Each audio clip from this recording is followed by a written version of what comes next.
What is good, Ninja? OJ over here from Player Essence, and welcome to another PE News. Today we have some awesome information from Nintendo saying, or more like teasing, more announcements for E3. We also have the Level 5 CEO. We're going to be talking about what he said with the Nintendo Switch in terms of all of their main titles, because some people are spinning this out of control and saying all sorts of stuff that's just not true, so we'll get into that a little bit more. Then we also have the brand new game announcement of the first tree for the Nintendo Switch, PS4, and Xbox One, so let's go ahead and get right into this. And we are starting off with the big N, of course, and Nintendo is stating that the Super Smash Bros. Invitational and the Splatoon 2 tournaments are the first of many E3 announcements, so they're gearing up for a massive E3, so it's going to be interesting to see what they have here. But let's go ahead and get into what Nintendo's Bill Trinen, the Treehouse boss himself, had to say about E3 and what they're doing there. So, quote, "We want to have an event that showcases a really high level of play. We want it to be fun for the players, fun for the fans in attendance, and those who are streaming at home. We want to have matchups that people want to see." Now, Trinen also went on to say that the Super Smash Bros. Tournament will be aimed at both casual and longtime Nintendo fans, and noted that the Splatoon 2 matches, he believes that the spectator mode will make things easy to follow. And then he also finished up by saying that there are many announcements to come regarding Nintendo's E3 programming, and fans can look forward to that in the next month or so in terms of finding out what Nintendo's plans are. We already are pretty much in April, right? So it's pretty much April at this point. So next month, that's already going to be May, and then the following month, that is bam, right there, E3 time with June. So I'm really looking forward to these announcements in terms of what Nintendo's planning to do. Nintendo's in a very unique position because this is the first time that they really seized straight momentum when it comes to system sales, when it comes to games. There really hasn't been a year pretty much since, I would say, back in the Wii days, because pretty much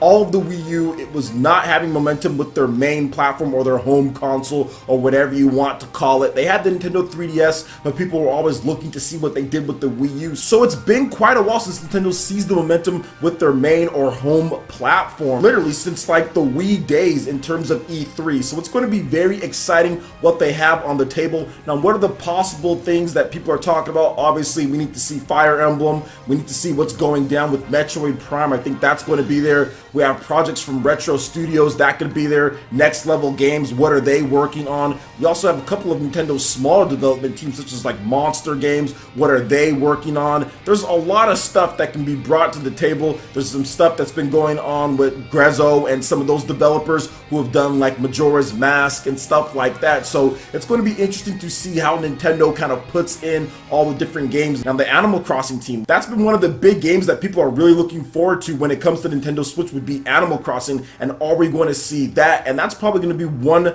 of my many predictions that I'm going to go over, but I'll go ahead and drop one right here for you guys. I know a lot of you guys are probably going to pop off in the comment section, but yes, I do think Animal Crossing will be at E3 this year, shown off. Now, do I think that it might launch this year? I don't know. Maybe it does, maybe it doesn't. But Pocket Camp, that already came out, and I think the Animal Crossing team is fully focused on getting a big and brand new Animal Crossing over to the Nintendo Switch. The time is right for it, and I think it's going to happen in terms of the first announcement, maybe even a title screen and a little bit of gameplay, something. I might be wrong on that one, but I'm going to go ahead and predict my first one here. Animal Crossing will be coming. So what other big predictions do you guys think Nintendo's going to do for E3? Will there be any other tournaments that Nintendo does? Let me know your thoughts in the comment section below. Alright, and moving into the next topic here, we're going to be discussing the Level 5 CEO in terms of what he had to say. Now, I already covered this before on a previous video, so if you're not familiar with everything that he had to say, I'll go ahead and just run down it briefly. And basically, the Level 5 CEO said that going forward, all of their main titles will be on the Nintendo Switch. Now, he did not say, which some people are trying to say,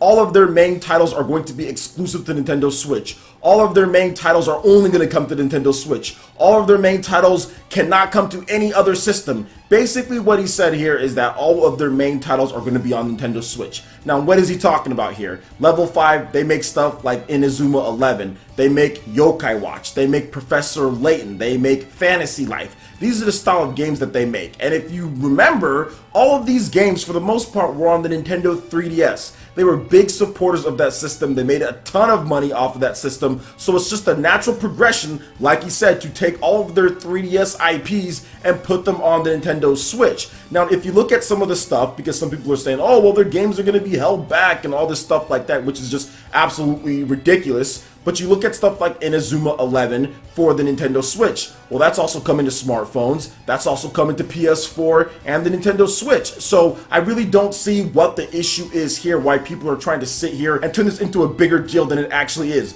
Will they still have some exclusive deals, maybe for games like Ni no Kuni on the PlayStation 4? Potentially. We don't really know at this point. But Ni no Kuni necessarily isn't one of their main titles. Now, it's a main game that they worked on, but it's not one of their main core IPs that they're going to be releasing multiple copies for. And what I mean by that is, look at Yokai Watch. We got a ton of Yokai Watch games on the 3DS. Look at Inazuma 11. Got a bunch of games for Inazuma 11. Look at Professor Layton. Stuff like that. That's stuff that they're constantly releasing, that they're always putting out, that they feel a lot more comfortable with in terms of their own IP. Whereas Ni no Kuni is every how many odd years that they're doing something and it's published by someone else. Whereas all the other games that we talked about here are published by Level 5 for the most part, at least in Japan. I know Nintendo's picked up publishing for like Yokai Watch or something like that, but for the most part, all of the games are handled by Level 5 self-published. So that's the one thing that people have to realize and stop going crazy about this as if there's not going to be any more games on any other systems when it comes to it. There's going to be games on smartphones if they're going to do that. There's going to be games on PS4 as well, but all of their main titles going forward are definitely going to be on Nintendo Switch, or they might come over to smartphones, but for the most part, yeah, you're going to see games and a lot of their stuff just like you saw on the Nintendo 3DS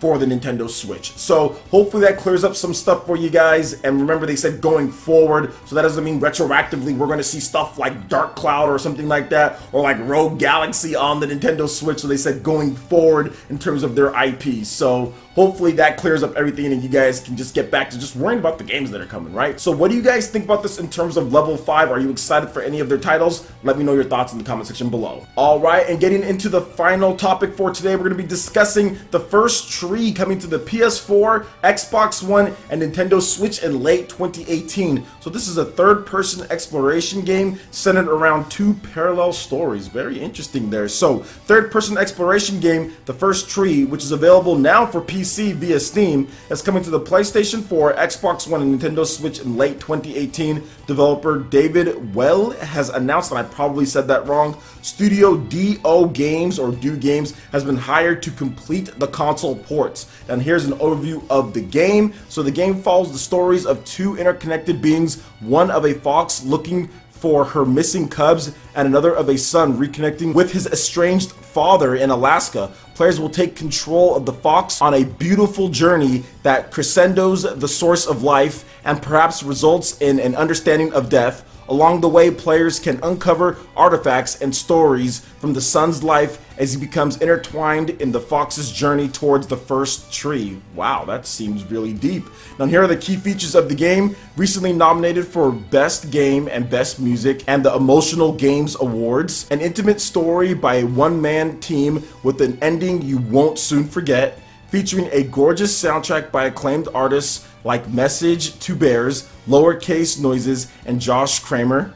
A short game, about an hour and a half, focused on the story with some light puzzle solving and platforming. So I don't think it's going to cost too much in terms of it, since it's only about an hour and a half of a story. Almost feels like a little bit more of an interactive visual novel in terms of the length of it. Some visual novels are actually longer than that. So this is going to be interesting to see how it plays out and how console players actually take this style of game. I think whether this is successful or not is based on how much it costs. Now, looking at Steam in terms of the prices, I did take a look and it seems like Steam, it's not too bad. It's $7.99. So whether you think that's worth the price or not is going to be based on, I guess, how you review it and how people are thinking about it and all that. So recent reviews on Steam have been a little bit mixed, but all reviews in total are positive, and this did come out last year in September on Steam. So I do think that it's a pretty solid game based on what people are saying here, and for $7.99, which it should be about that on the consoles as well, I think it should do fine for people who are looking for this style. So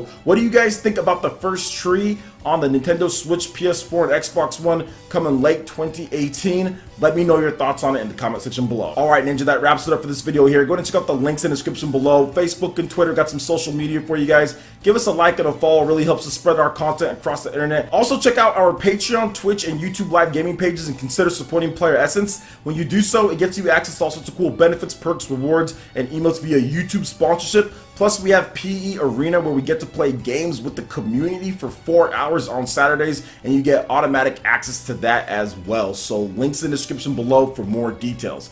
Hit that like button if you did like this video. Lets me know you guys want more content like this going forward in the future. And subscribe to Player Essence for the latest RPG, Japanese, and Nintendo gaming news. Thank you so much for watching. I will catch you Ninja for the next video. Peace.